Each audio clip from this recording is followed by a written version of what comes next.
Once again, I'm Seth Kirshenberg. I'm the Executive Director of Energy Communities Alliance. Really appreciate you all participating and attending. This is always one of my favorite panels, but this is always where I learn the most. This is the inside baseball program of how things actually work and get funded. Everything you ever wanted to know, these four panelists have some of that information, maybe a lot of it. And what we're going to do is actually for all of you, there's usually a lot of questions from the audience in this particular panel. So after our first round of questions, I'll identify it, but then please feel free just to jump up on any of the microphones and ask a question. People usually always have a lot of questions when we're talking about how to fund their programs or the reviews of the particular projects at their individual sites and the impacts of those particular activities. And I think that this group will provide those insights for you as we're moving forward. So I'm going to go ahead and quickly introduce everybody.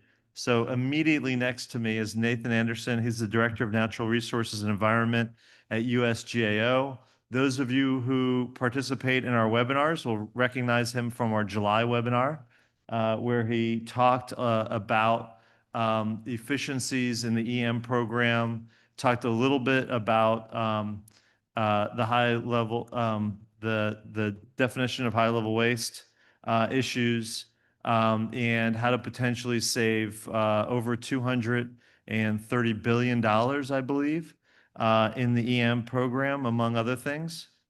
Steve Trischman, all the way at the end. He is the Deputy Assistant Secretary of EM, not acting anymore, so congratulations again. He's the Deputy Assistant Secretary. He talks to all of us all the time about the EM budget. He meets with states, tribes, local governments on an annual basis at least, probably actually 2 or 3 times a year, to talk to us about what's going on with the budget. He's someone who ECA, when we put out our information, we ask him and his office to please review it to make sure we got the information correctly many times. And he's someone who's always been a good friend to all the local governments to explain the issues. Right here, Adam DeMella, ADG Strategies. That's what he's got down. So, I like to think of him as, a former NAVFAC guy who, we got a chance to work with him when he was on the Hill on Senate appropriations. He's someone who spoke to us and talked to us a lot, and always is someone who will give you great recommendations on what to really focus on, what the issues are, and also how to communicate a lot of the issues that we're working on. And he now goes beyond. He works not only on EM and NSA and kind of the things around the DOE programs, but also a lot on new nuclear programs and nuclear manufacturing. So just great to have you. Last but not least, Eric and I were talking. Eric Knox, who's the Vice President for Strategic Development at Amentum. And we were just talking about the first time we met, which was, let's just say, a couple of years ago. He's worked on a lot of different programs. He was both in the Department of Energy, where he held several programs in leadership.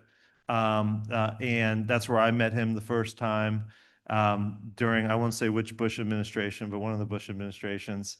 And then he's someone who has been a regular participant at ECA conferences, talking about a lot of different issues over the years and always providing us with a lot of insight on issues. And he's someone who I keep, hey, can we go for breakfast? Can we go for coffee? Can we go for lunch? I really need to get some insight on what's going on here, how I should approach things, how local government should approach things. And he's someone who's great for that insight as we go through. So probably took too long on the introductions, but these are all people that you all should get to know if you work in this particular area, and they're really helpful. So Steve, I'm going to start with you. Maybe can you just tell us kind of where we are today with the EM budget, where we've been in the past, and what are we going to do once October 1st hits and the current fiscal year ends. All right. Well, thank you. So as you know, the fiscal year ends on September 30th. And if Congress hasn't passed a budget or a continuing resolution, then that's called a lapse of appropriation. And this actually has happened a lot in the past. In fact, Congress actually changed the fiscal year. They've done this twice to try to fix the problem. It used to be, January 1st to December 31st. And in the 1840s, President John Tyler signed a bill that moved it to July 1st. They thought that would, give them that extra 6 months, they'd get it done. And then in 1977, another bill was passed and it moved it to October 1st. So again, another 3 months for sure they'd be able to get it done. So, apparently moving it doesn't fix the problem, right? We still have the continuing resolution issue to deal with. So this year we are operating, our 25 budget was actually based on the 24 budget because Congress passed a full year continuing resolution, which meant we got the same amount of money for our three accounts for defense, non-defense, and UED&D that we had in FY24. Congress actually gave us some additional flexibility and they allowed us to move money between control points. So that allowed us to fix problems like where if we had a construction project that was ramping down and we didn't need money there, but we had another project ramping up, we could shift the funding between those. So 25, we've been able to execute. The only thing we couldn't do is any new start projects because Congress has to appropriate money for the new starts. So that would be one impact. So this year, if we get down to the end of, or get to next week and we go into a lapse, so in that scenario, we can continue to operate on any prior year funds that we have. So we carry over generally about a month of funding. So for the federal staff, we would have about the 4 weeks of payroll. For our contractors, it varies. Some have about 3 weeks, some have, months. So it just depends kind of by contract, by control point of how much funding they have. But we would continue to operate until it's, if we go 3 weeks and Congress hasn't passed continuing resolution, then some of the work would start going into an orderly shutdown.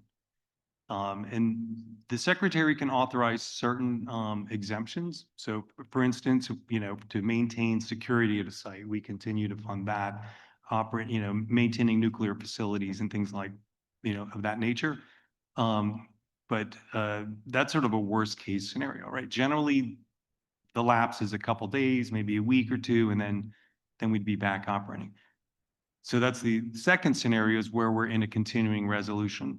So the one that the House has proposed is called a clean CR. So there's no additional, it's just basically that you get the same level of funding with no other little riders on it. That was through, I think, November 21st. So we would get that date, whatever that amount of money is prorated, by account to be able to spend. So again, no new starts, but we'd be able to continue to operate under that, that scenario. So as long as a project wasn't planning to ramp up spending, we're okay.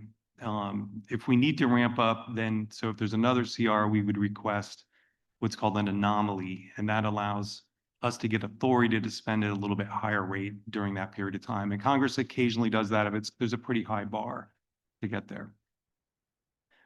So then the next thing would be to look at is, well, what bill will, the Congress be passing for 26? So we have the House mark and we have our budget request. We don't have the Senate mark yet. So we're a little, kind of going into the CR half blind, not really knowing what the Senate's intent is. It's nice to have that, right? Because you could say, well, we're going to spend at somewhere between the two to make sure we're not going over it. We're usually authorized to spend at the prior year amount. But there could be cases where funding is going down. You don't want to overspend because then once the bill's passed, you have to slow down your spending even more to try to get back, down to the level that's allowable. With The president's budget request for 26, so it's about 8.1 billion. I do want to point out, when you look at that compared to the 25 enacted, it's about 8.5 billion. It looks like it's a decrease, but within that is a transfer of scope over to NNSA, which is about $170 million worth of scope. And also there's about $200 million worth of construction projects that are completed. So it's really about a flat budget when you look at, comparing the two. So that's not a major impact when you look at the request. And when you look at the House mark, it's also about the same at about 8 billion. However, they snuck in a rescission of about 300 million of prior year funds. So that doesn't, what that means is if we had money unobligated, they can pull that money back. So there are some impacts to that, and we're working on sort of explaining what those would be. And I don't think they'll end up rescinding that, but it's one of those things we have to just take into consideration. Great. Thanks. Thanks. Is there a difference between defense and non-defense parts? We just had the Paducah Portsmouth folks up. Is there a difference in how that is impacted? No, all accounts will operate about the same. Okay, great. Thank you. And Adam, kind of as we kind of look at this, there's a bigger story going on here. There's also NNSA, NE, there's a lot of other things going on. What are you kind of seeing right now, and what should people be focused on? Well, the first thing I was going to say is I remember a time when CRs weren't the norm, right? So it used to be, at the time I was working purely in legislative affairs, and election years were great because in election years, they got everything done long before, you'd be a month and a half before the fiscal year started and the appropriation would be done. There's a whole bunch of people in the workforce who are like, what are you even talking about, right? And then we evolved past that to sometimes having CRs for non-defense missions and then CRs for everyone, but they were short. And, again, at that time, it was a clean CR was a bad thing because you couldn't do new starts. Now we're all praying for a clean CR. So it's just funny how things evolve over time. So the broader question about, whether it's nuclear or it's science or it's funding in general, I think is we've been, I almost feel like Chicken Little, right? Because for a decade I've been saying, hey, things are going to tighten up at some point. I used to say it much more vociferously, but we have this situation where we're spending more money every year than we bring in and the deficit's growing, right? And people are like, we've got to do something about it. But it doesn't feel like a crisis to everyday ordinary citizens, right? It's like, I've got 25 things that bother me today and the federal deficit isn't one of them. And as those things start to impact people for the Congress, like it's easy to argue, and I've seen the charts, I've even helped make the charts, right, that show the discretionary spending and the non-discretionary. And you're like, even if we eliminated all the the discretionary funding, it still wouldn't solve the problem. Yet that's the thing that people are going to focus on, and they're always going to focus on because it's the easiest thing for them to control. So the pressure on the part of the budget that we care about, right, which is the DOE budget generally, that pressure is going to continue to grow. And that whole process and the funding levels, that it turns slowly. It's like an aircraft carrier, right, not a speedboat. So what we're just seeing, I think, this year for the first time is numbers coming down, and I think that's sort of about where we're going to end up, right? So we've had a decade or so, even though we were in what was supposed to be one of the most austere budget environments, the Budget Control Act window and all that, where we got big increases every year at almost every site, and now all of a sudden we're going to flatten out or take some reductions, or at a site that has, $10 for operating money and $5 for construction, and the construction project goes, finishes, the old thought was, well, I should still get $15 for the site. Well, no, I think you're going to see that you get $10, right? So what's going, and the other thing that changes that, and Steve mentioned it briefly, was the, what they call it, a prior year balances. So it's an appropriator shortcut, so they don't even have to rescind the money. It's just telling the Department of Energy to move the money that they've had and haven't spent to other things. That's a response to money that's not spent. Sometimes when money's not spent, there's really good reasons for it in operational accounts, especially in work like we do in EM. But sometimes it's just we're not executing and we're stockpiling money, right? And so we've got to make sure we're telling that story, make sure people understand it. But also we're going to have to use some of that to get from where we are and where we wanted to go to where we'll actually be as funding levels, funding levels out over the next several years.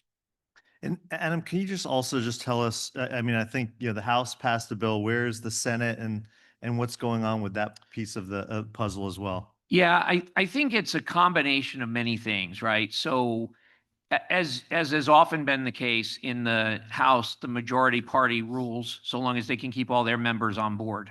In the Senate, unless you have 60 members, you've got to work both sides of the aisle. And I think that's largely what drives it.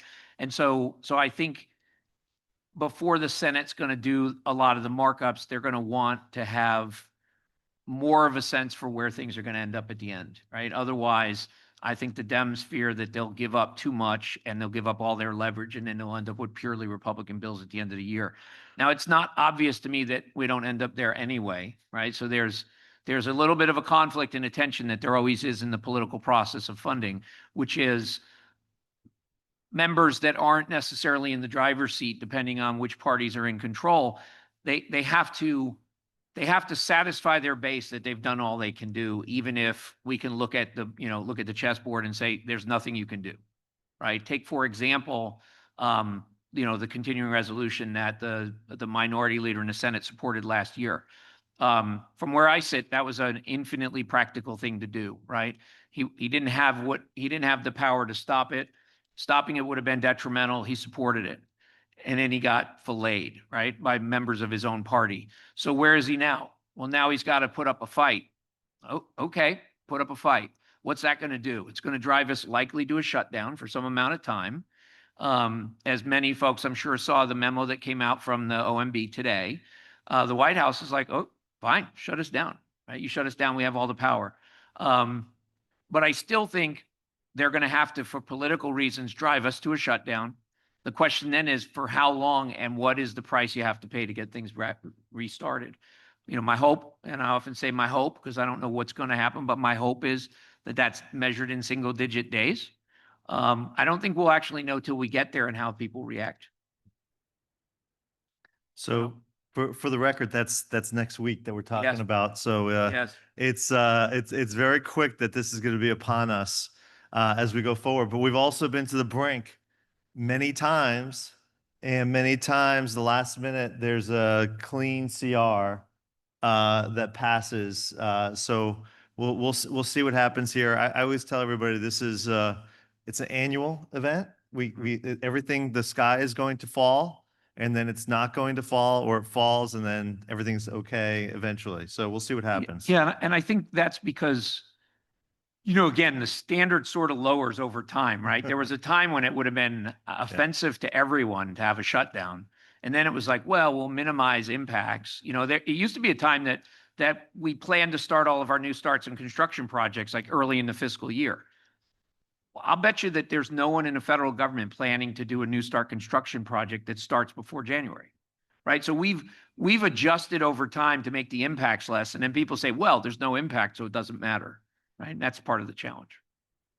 So more to come on that. Eric, as kind of the backdrop of, we talked a little bit about appropriations, but there's also a lot that's happened last week that's going on right now. Can you tell us just a little bit of insight into what's actually going on inside the Department of Energy and who some of these new players are?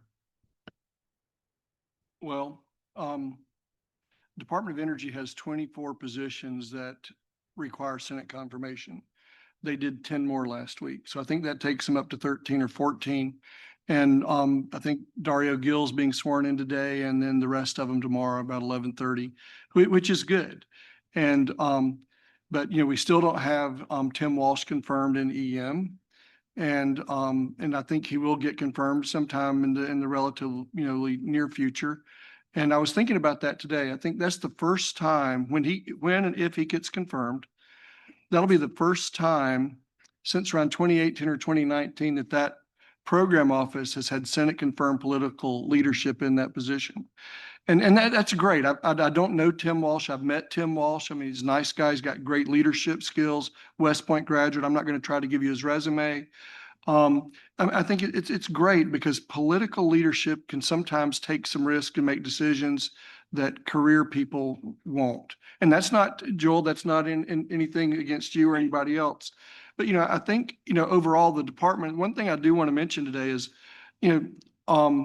early this year when people were departing, there's like, oh, there's nobody left. There's a bunch of people left. I'm going to go through a list of names here.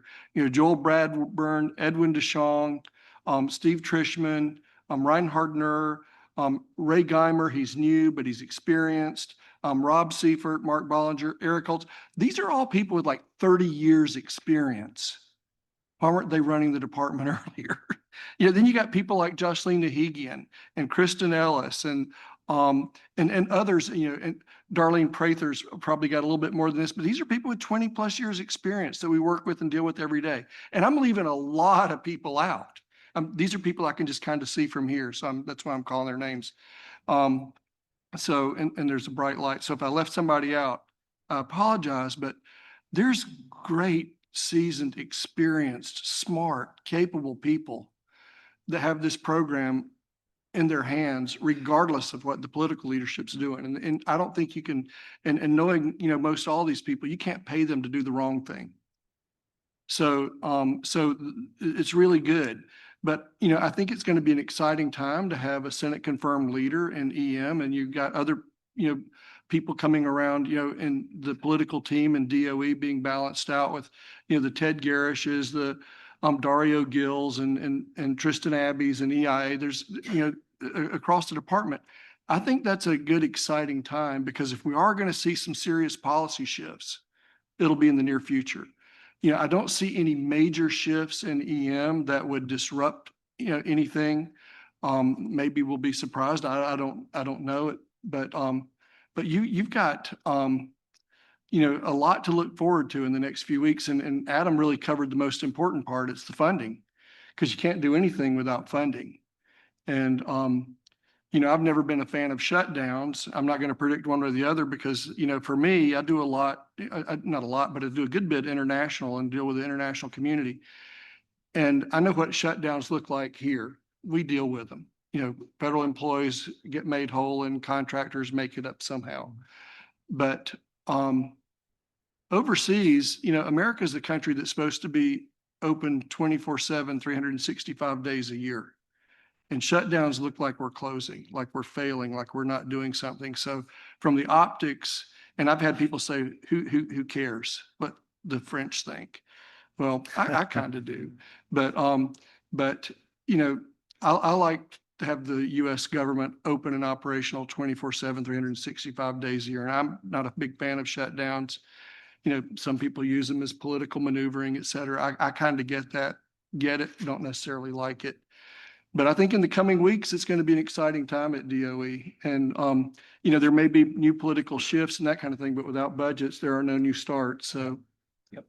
So, And Eric, can you also just maybe give us a little bit of insight?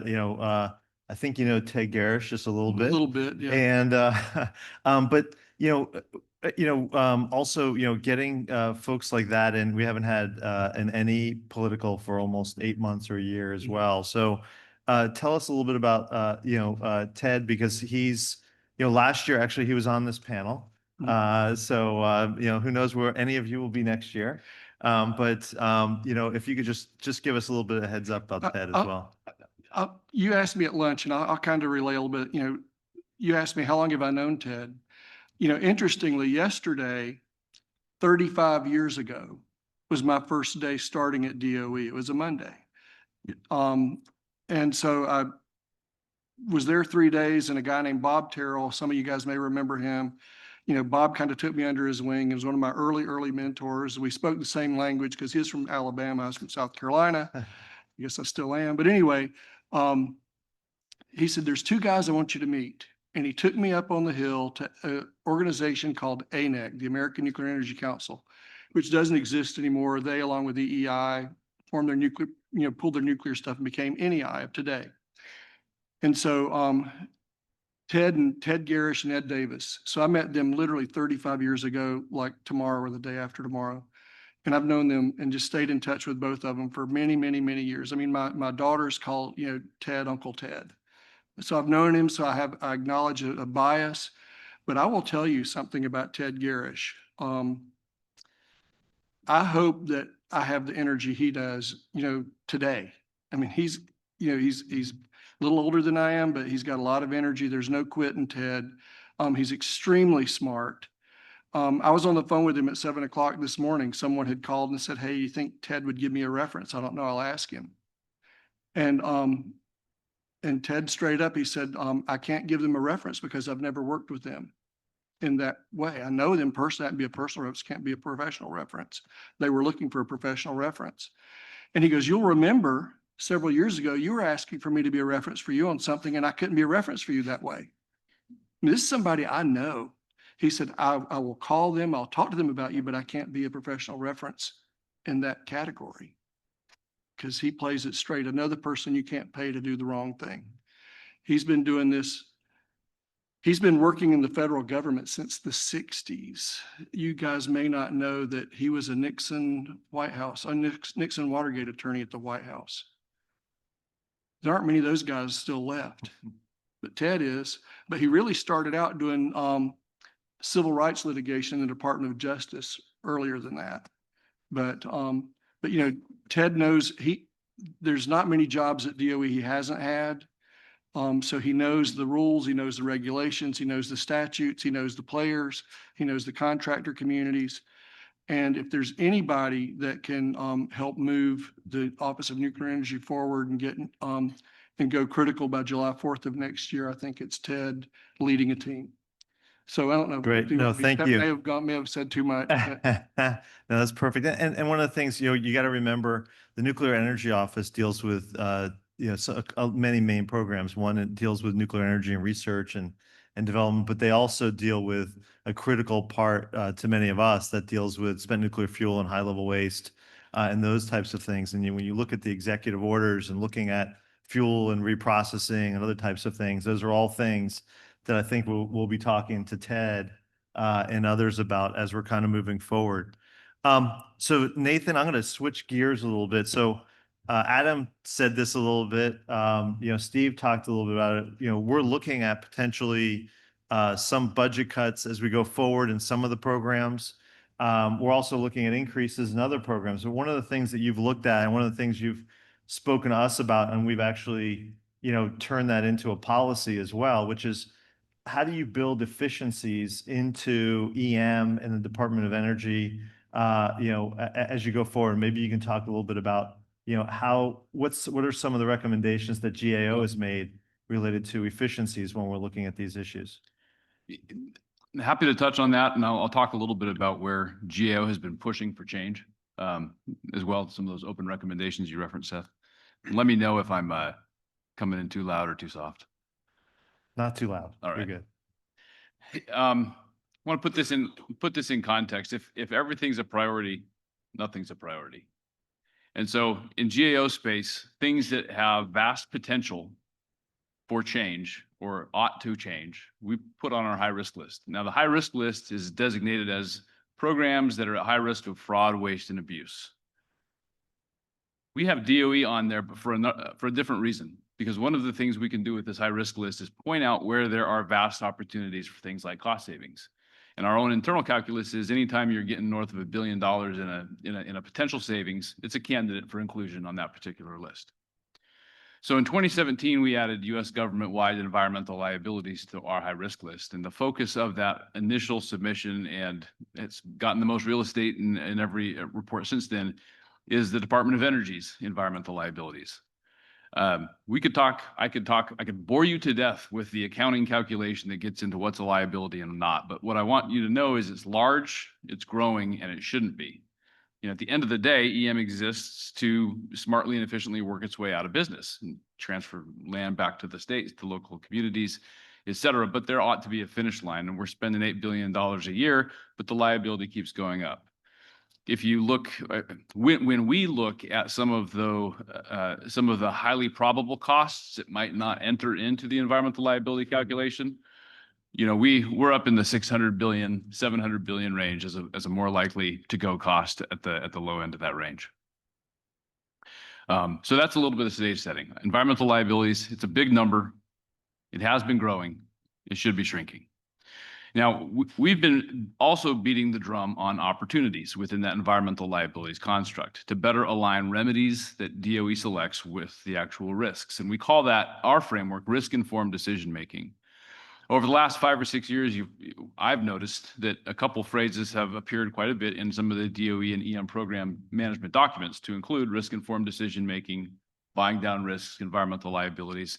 So we applaud EM and DOE for leaning in that direction. It's a positive outcome for the taxpayer. Continuing to do this has some huge potential for savings. Seth, you talked about the $200+ billion, and that's what we say, $200+ billion in opportunities out there. Most notably, Hanford low activity waste. The more you can treat low activity waste with grout, the more that savings number goes up by a considerable degree. FFRDC, with a peer review by the National Academies a couple years ago, said if you were to just take the supplemental portion, the 20 million gallons or so that's not intended to be treated by the WTP, and grouted it and shipped it off site, the net savings would be an escalated $96 billion. That's probably the single place where you can get the most cost savings in DOE space, is by grouting as much of that Hanford low activity waste as possible. We've also seen opportunities with right-sizing the high-level waste capability out at Hanford. You know, they intend to vitrify between 3 and 4 million gallons. There's other ways of doing business. You know, there's other ways to configure that particular approach. You could go modular, probably get the volume down to 600 to 750,000 gallons, and forego the need to invest another $10 to $14 billion in construction costs on the high-level waste facility.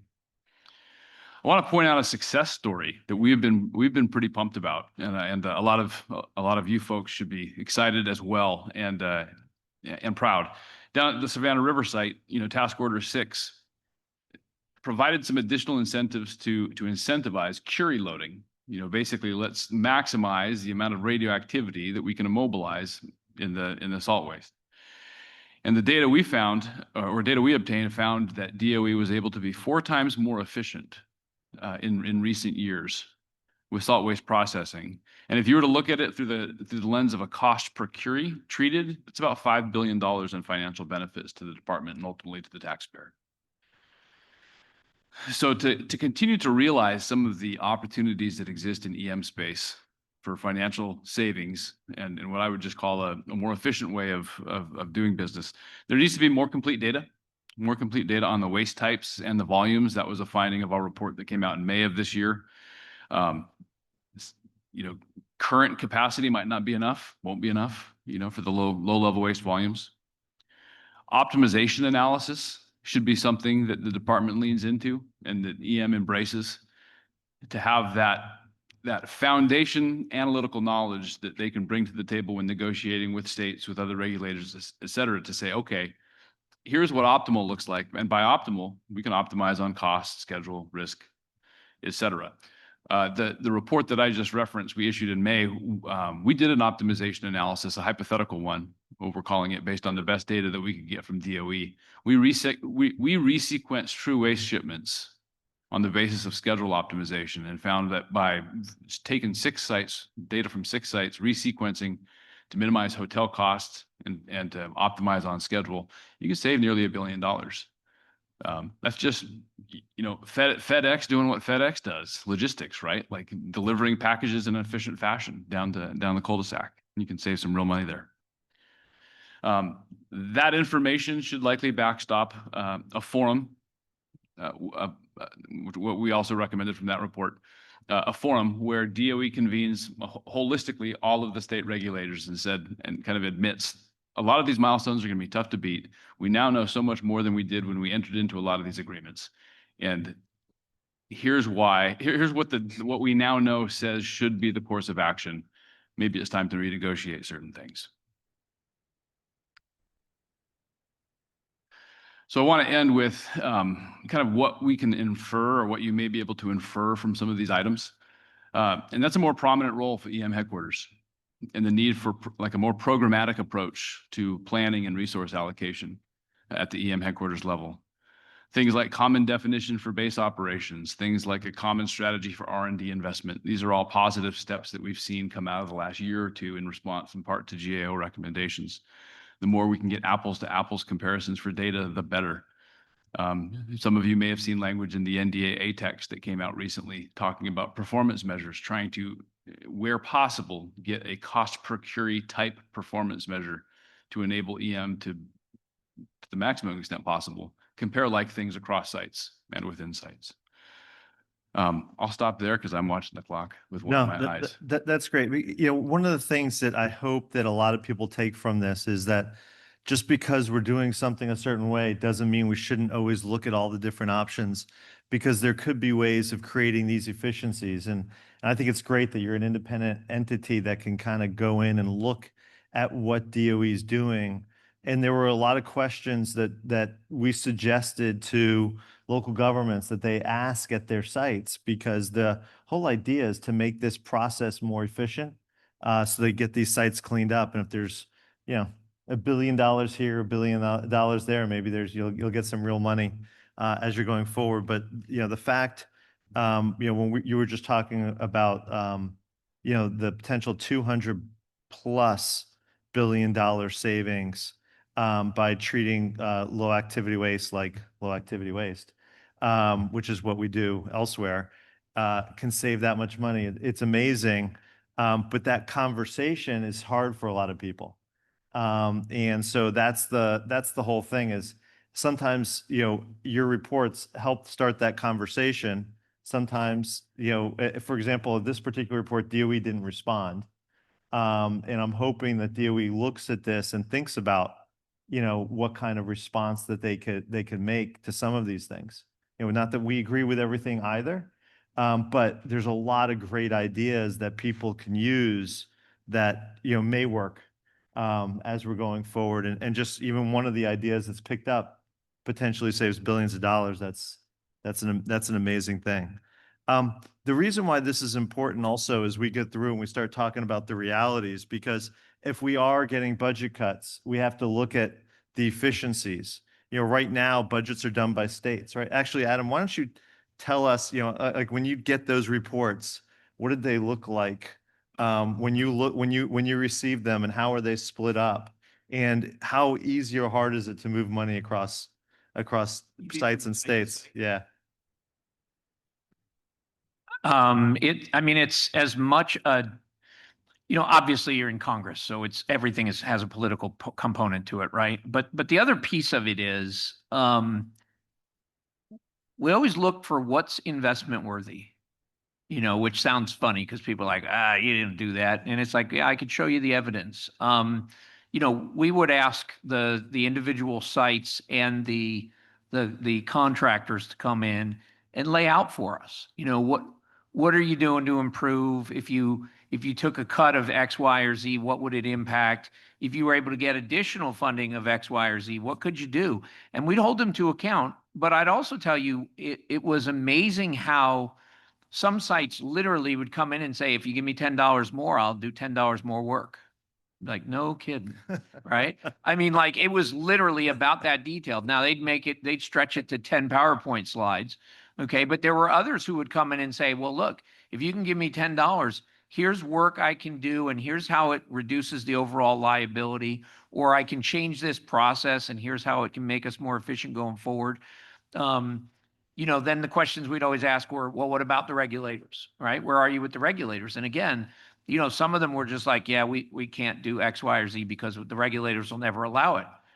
Okay, you put that one in the not investment worthy bucket, right? And I think all the lessons that we would have taken away then are every bit, if not more, applicable today.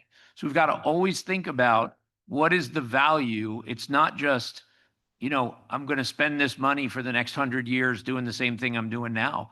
And I also think, we have an opportunity now. We have an administration that has said openly, let's figure out where regulation's in the way and let's go address it, right? I don't think we've heard that message as clearly in the past from whether it's R's or D's in the White House. We've not heard that message as clearly. We've heard versions of it that I never took seriously. I think what we have now is a rare opportunity where we can actually look at those things and say, hey, if only I didn't have this, or only we did this in a smarter way. And to the earlier point, some of the way that we're doing things and some of the requirements that we have now, we've had in place for 20 or 30 years. The world's different now. We've learned some things. We're smarter. So opportunity. That's great. And we heard from the last panel on Paducah and Portsmouth how they re-looked at some of those things. Joel, congrats. And kind of tried to narrow those things down because they just didn't make sense anymore as you go forward. But it's hard to do that. One of the things, and Steve, maybe I'll ask you this. So I was looking at my cheat sheet chart that's in your ECA bulletin that both lays out the Department of Energy's process for their own budget development and process, and then Congress's process as well. You know, all of these are general dates. None of them are specific. But it does go through and gives you a cheat sheet on what to be looking at. And right now it says you're sending your budget numbers to OMB. You don't have to tell me whether you've done that or not. But you know, how, you know, you heard, you know, an appropriator who would see those things. You would be in the meetings. He would be asking the questions. You know, how kind of do you deal with that now as you're kind of developing your budget and going through and looking at the realities, and then also taking into account what kind of efficiencies you could potentially build in? You know, how soon are those built up? Yeah, so we have been, I can say this is probably, you know, this isn't secret. We've been meeting with OMB to brief them on the FY27 budget. And then we'll do that. They'll ask questions. We'll have site folks will have briefings, and we'll go through, you know, to make sure they completely understand our request. And then we get the pass back usually just after Thanksgiving in, you know, early December timeframe, and then the budget is supposed to roll out in February. But that 27 budget, we started working on that in the spring, and the site started working on it, you know, probably in the fall. But it's still based on, you know, a baseline of work, right, that's ongoing. And we know each year, you know, a lot of it's just the same. We're continuing to do some of the same work, and then in some cases we have projects that are ramping up or completing. So we just have to try to fit that all in. So when we're looking at it, one of the things that we're trying to avoid is stopping work on things that are almost done, right? You want to kind of finish things because there's a huge cost associated with demobilizing and changing direction. Like Adam mentioned the aircraft carrier, and it reminded me, actually, before I came to DOE, I worked for Naval Sea Systems Command in the Aircraft Carrier Program Office, and I actually got to go out on some sea trials. But we were building carriers, and we didn't change the specification for the entire 5-year contract period because it cost too much money. So as soon as the ship came out, it actually had to go into a modernization availability to get the latest stuff put on it. But it was cheaper to do that, right? See, we didn't change direction every year because it was just too expensive. So the idea of trying to keep things, you know, sort of steady state is just to be cost effective. Another thing is you have to train the workers to do this. This takes us, for some of these nuclear trained folks, it could take a couple of years to get that skill set ready to go. So you don't want to be cycling losing that skill set, because again, you can't just quickly change directions on it. I think the other thing we try to look at is being somewhat consistent in our requests because of just the credibility with Congress. Like if we go in and go, okay, we're not going to, you know, you gave us a bunch of money to build this thing, but we're going to shut that down and we're going to start out doing this. It's difficult for them. And Adam can comment on it, but it's, you know, every time we try to shift directions, it's difficult because they have members that have funding expectations of how things are going. So we're trying to incorporate more efficient ideas, definitely more efficient contracting approaches, things to incentivize the work so that it costs less, we get more done in those areas. And I think we, you know, look at our history, we've been very successful, you know, with Rocky Flats and Fernald and Mound and getting those sites done with the right incentives. And we're seeing a lot of success, so it's just a matter of trying to figure out what's the best lever to pull. Is it through the contract, through the budget? And those are things we consider. Great, thanks. And Eric, when on the contractor side, because you play a big part in it, as far as technical expertise, the people who are actually implementing the work and hiring all the various people. How do you play into this whole process as we're going forward? Or how does the contracting community play into this whole process? That's a great question. And I'm not going to try to speak for the whole contractor community, but maybe it'll be interpreted that way. But, I think the government, the customer depends on the contractors to execute, to implement, to innovate. I can't tell you how many times we've been in meetings like, we want you guys to bring some innovative ideas, to this contract. And, we're going to go out with this RFP. We want you guys to come up with something new and different. Well, that's always our goal. Sometimes you can and can't do it. I think, one of the things right now, it's interesting when you talk to the DOGE guys in DOE, they're full of ideas. They're full of ideas. They're the things they want to do, though, sometimes won't work because of physics, chemistry, things like that. But they're full of ideas, and eventually they're going to come up with something that's great. And so and I'm not saying contractors are competing with DOGE. I'm not saying that at all. But we do have subject matter experts, and some of them came out of the government. I was in the government before I was in the contractor ranks, and so. But the government depends on us under the four corners of the contract to bring ideas, innovation, but most importantly to execute. And so we have to do that. We like to say flawlessly, perfectly, efficiently. And I think for the most part, we do that. We're dealing in an industry that has a lot of unknowns and a lot of uncertainty and a lot of risk. And so you deal with that every day, and you have to operate first and foremost safely. But within the bounds of all that, we are constantly looking for new and better ways to clean up the complex. Great, thanks. And by the way, this is a good time. So if you all want to start asking questions, please just go up to the mic and we'll recognize you. But before we do that, one of the things we're starting to see changes in this world. I used to, joke around that we used to be talking about environmental cleanup only. And I think every single panel talked about opportunities for development, and you're in the middle of a lot of it. I think when I run into you, you seem to be working with some of the top companies that are out there working on the new nuclear stuff.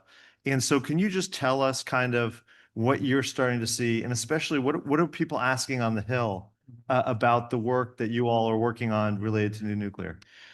Yeah, I think the biggest change is there's a lot of interest. There's also, I won't say it's quite flowing yet, but there's a lot of private money that's trying to or ready to or interested in getting into nuclear, right? And that hasn't happened in my entire working career. So that's one part. The other part is, because of that, it's bringing a bunch of folks into the nuclear space that aren't necessarily nuclear people. And so to your point about, battling the laws of nature and physics and all that goes with it. So there's a lot of interesting dynamic there. But the other part is they're very quickly figuring out that nuclear is different than most everything else. And the reason it's different is you can't do nuclear without government involvement. And if you're going to have government involvement, you might as well seek out government partnership, right?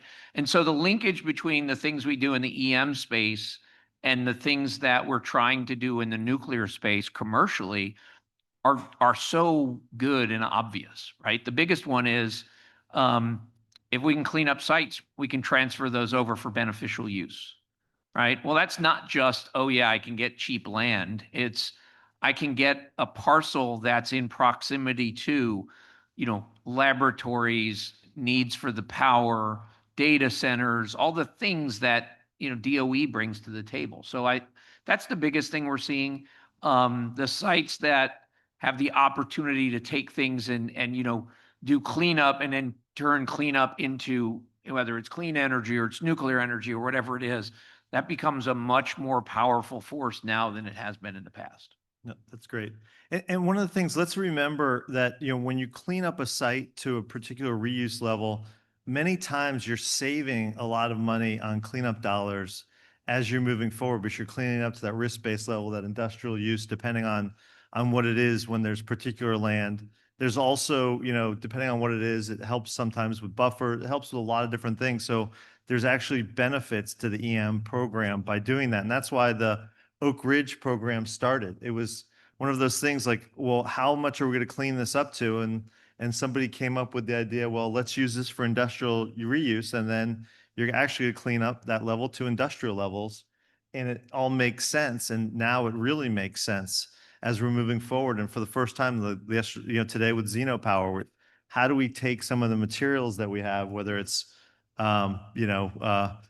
materials lying around that are getting ready to be buried somewhere, that somebody could actually reuse for one of the companies for commercial use. Those are amazing things, and those are all opportunities we should be looking at. So I don't see any questions out there. So one of the things that, as we kind of look at this, and Steve, as you're kind of focused on some of these issues, when these companies are coming into the leadership team at EM, and they're talking to you about, reusing these particular sites, how does that play into budget discussion and everything else? Or is it something where, you're pushing that off to, a different EM office?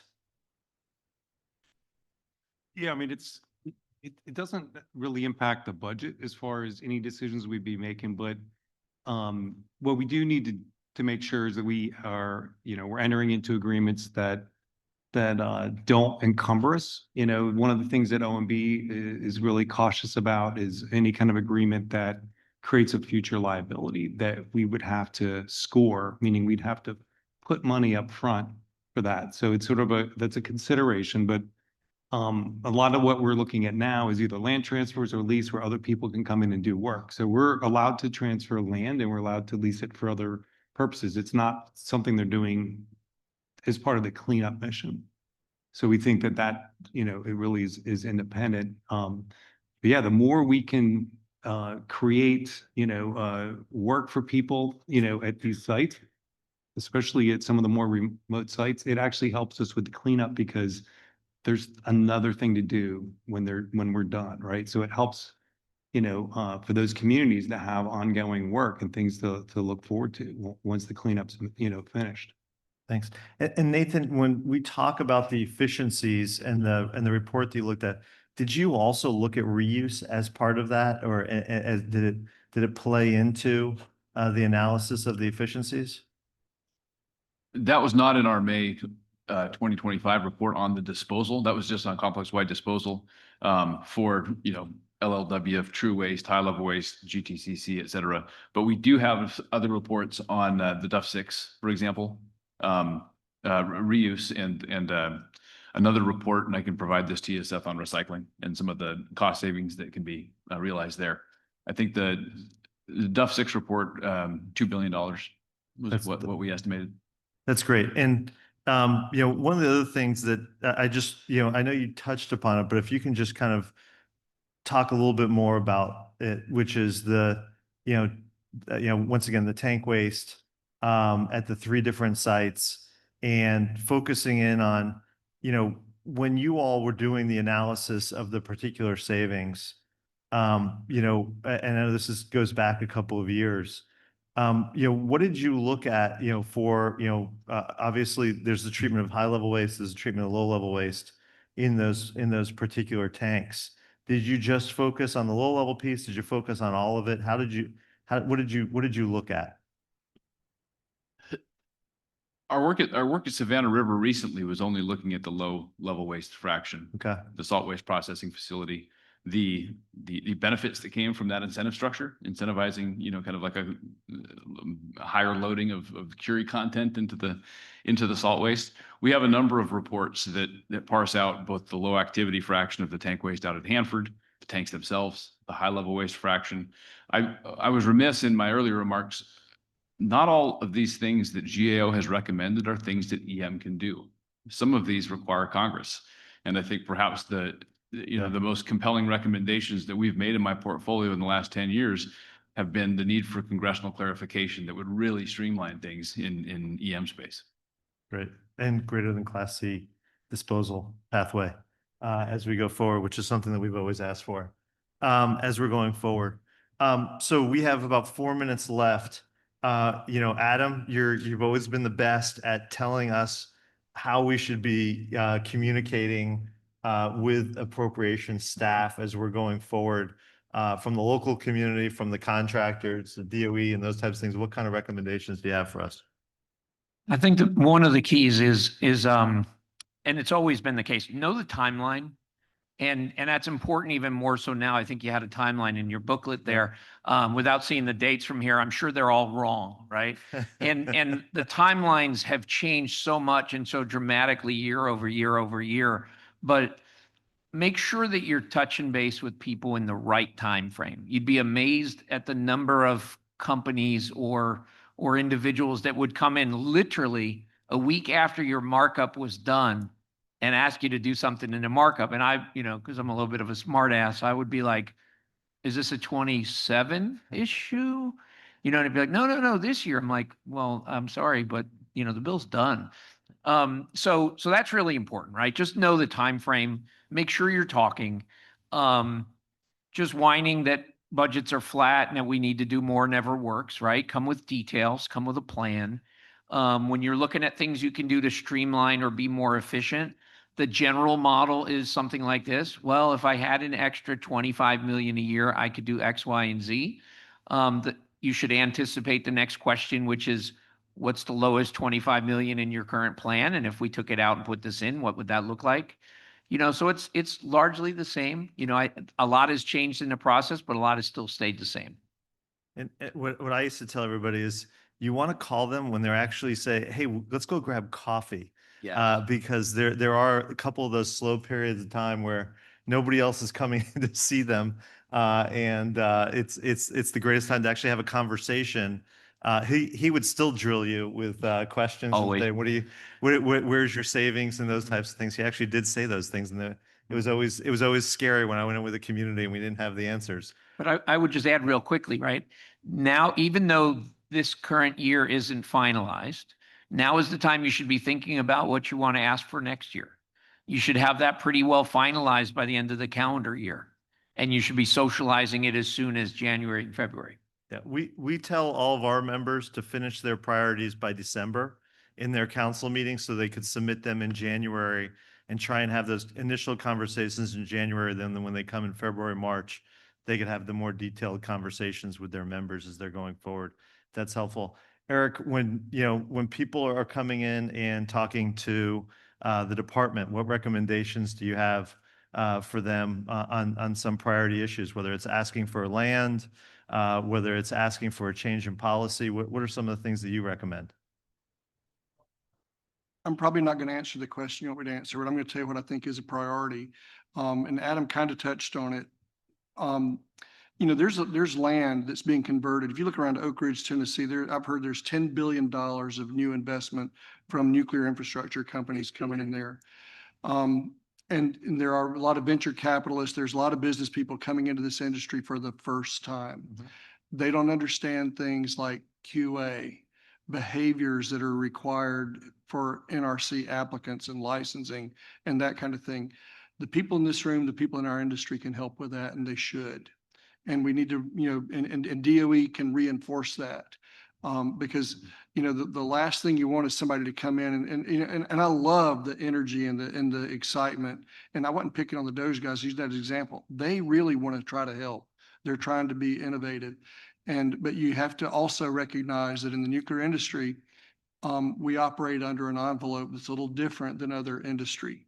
Their nuclear safety culture, QA, corrective action plans, all of those things are requirement and behaviors that are measured and monitored and required by regulators.